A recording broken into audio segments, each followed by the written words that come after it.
Жашоо бир келген байлык. Адам үчүн бир эле келет.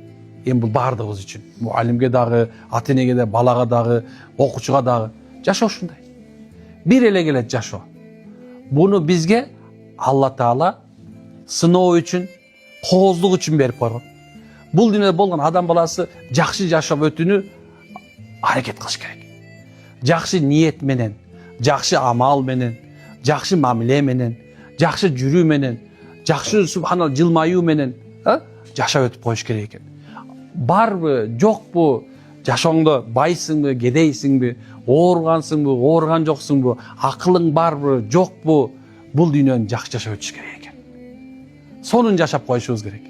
Эмне үчүн дегенде бул бир эле келет. Бир күнү бул чоң күйүп турган жарыктык чыкты өчүп калат. Ошого чейин жашоонун кадырын билиш керек.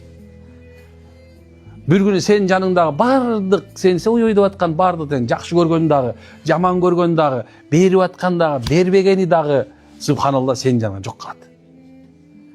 Ошол себептен бул дүйнөдө адамдар субханалла өзүнүн максатын, жолун таап жашаганга аракет кылыш керек.